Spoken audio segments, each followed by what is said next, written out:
1989 a 2012. Até o presente. Melhoras na impressão. Desde 1956, as pessoas em Myanmar se beneficiam do contínuo alimento espiritual publicado na edição birmanesa de A Sentinela.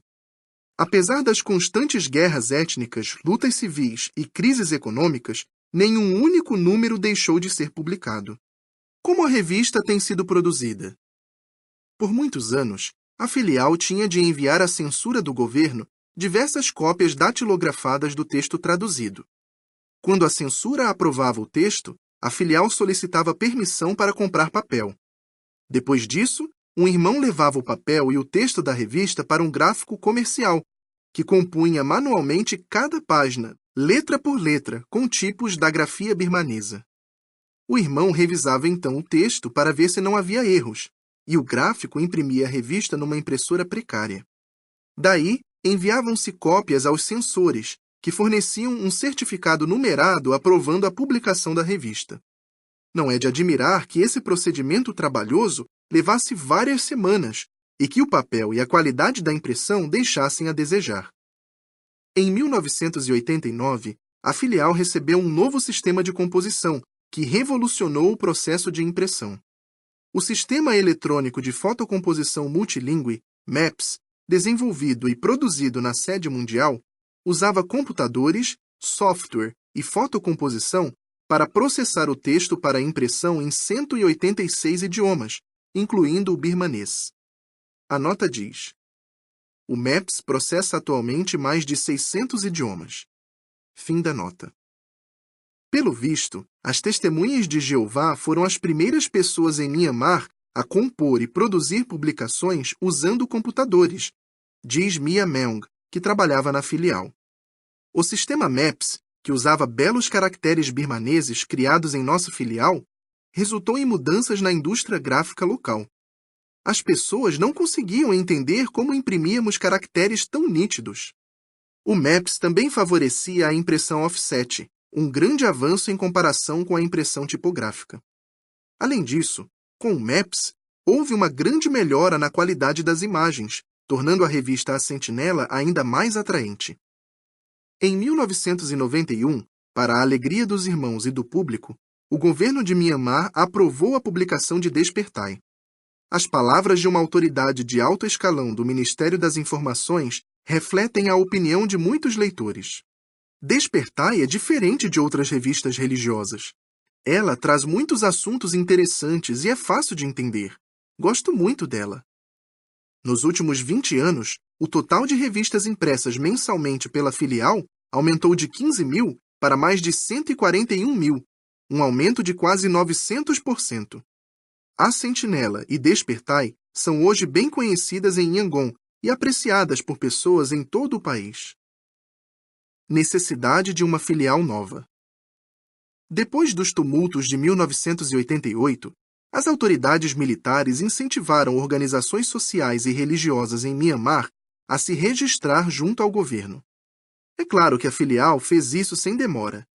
2 anos depois, em 5 de janeiro de 1990, o governo registrou oficialmente a Sociedade Torre de Vigia das Testemunhas de Jeová em Myanmar. Nessa época, os irmãos já haviam mudado a filial da Rua 39 para um prédio de 2 andares num terreno de uns 2.000 metros quadrados na estrada Inia, num bairro rico ao norte da cidade. Mas agora esse novo local estava bem apertado. Viv Moritz, que visitou Myanmar como superintendente zonal, se lembra. Os 25 membros da família de Betel trabalhavam em condições difíceis. Não havia fogão na cozinha. Uma irmã cozinhava usando um fogãozinho elétrico. Na lavanderia, não havia máquina de lavar. Uma irmã lavava as roupas num buraco no piso. Os irmãos queriam comprar um fogão e uma máquina de lavar, mas simplesmente não era possível importar esses produtos. Os irmãos, sem dúvida, precisavam de uma filial maior.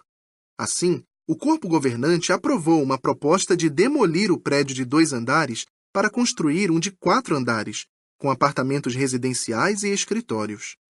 No entanto, antes de executar o projeto, havia grandes obstáculos a serem superados. Para começar, era preciso obter aprovação de 6 repartições do governo.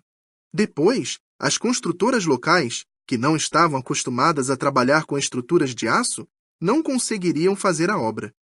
Em terceiro lugar, voluntários estrangeiros não podiam entrar no país. Por último, os materiais de construção não estavam disponíveis localmente, nem podiam ser importados. Não é preciso dizer que o projeto parecia impossível, mas os irmãos confiaram em Jeová. Se fosse da vontade dele, a construção da nova filial seria realizada. Não por poder, mas por meu espírito. John Wynne, do Departamento Jurídico da filial, conta: o requerimento do alvará de construção passou por 5 dos 6 níveis do governo, incluindo o Ministério de Assuntos Religiosos. Então, a Comissão de Desenvolvimento da cidade de Yangon afirmou que um prédio de 4 andares seria uma construção muito alta e rejeitou nosso pedido. Enviamos novamente o requerimento, mas foi rejeitado de novo. A comissão de filial me incentivou a não desistir. Assim, orei fervorosamente a Jeová e enviei o requerimento pela 3ª vez, e foi aprovado. Em seguida, fomos ao Ministério da Imigração. Ali, as autoridades nos informaram que estrangeiros podiam entrar no país apenas com vistos de turista de 7 dias. Mas quando explicamos que os voluntários estrangeiros tinham qualificações profissionais e que ensinariam técnicas avançadas de construção aos trabalhadores locais, eles concederam vistos de 6 meses. Daí, fomos ao Ministério do Comércio e soubemos que todas as importações estavam proibidas. Mas, quando explicamos a natureza da construção, concederam-nos licença para importar materiais de construção no valor de mais de $1 milhão. E que dizer do imposto de importação? Fomos ao Ministério das Finanças e recebemos permissão para importar os materiais com isenção de impostos. Dessas e de muitas outras maneiras, vimos a veracidade da declaração de Deus, não por força militar, nem por poder, mas por meu espírito, disse Jeová dos Exércitos. Zacarias 4, 6. Em 1997, voluntários chegaram ao local de construção. Os irmãos na Austrália doaram a maior parte dos materiais de construção, e outros suprimentos vieram de Singapura, Malásia e Tailândia. Bruce Pickering, que ajudou a supervisionar a obra, conta: toda a estrutura de aço foi pré-fabricada por vários irmãos da Austrália, que depois foram a Myanmar para fazer a montagem, peça por peça. O incrível é que na hora da montagem não havia nenhum furo fora do lugar. Mais voluntários vieram da Alemanha, Estados Unidos, Fiji, Grã-Bretanha, Grécia e Nova Zelândia. Pela primeira vez em 30 anos, publicadores locais puderam se associar livremente com irmãos estrangeiros. Ficamos tão felizes que parecia um sonho, diz Donald Dewar. A espiritualidade, o amor e o espírito de abnegação dos irmãos visitantes foram de muito encorajamento para nós. Outro irmão acrescenta: também aprendemos muitas coisas úteis sobre construção. Publicadores que só tinham usado velas aprenderam a instalar fiação elétrica. Outros que só estavam familiarizados com leques aprenderam a instalar ar-condicionado. Aprendemos até a usar ferramentas elétricas. Os voluntários estrangeiros, por sua vez, ficaram comovidos com a fé e o amor mostrados pelos irmãos de Myanmar. Eles eram pobres, mas tinham um grande coração, diz Bruce Pickering. Muitos deles nos convidavam para refeições em suas casas, partilhando a comida que poderia ser usada para alimentar a família por vários dias. O exemplo deles nos lembrou do que é realmente importante na vida: família, fé, nossa fraternidade e as bênçãos de Deus. Em 22 de janeiro de 2000, o prédio da nova filial foi dedicado numa reunião especial realizada no Teatro Nacional. Os irmãos ficaram emocionados de ouvir John Barr, do corpo governante, fazer o discurso de dedicação.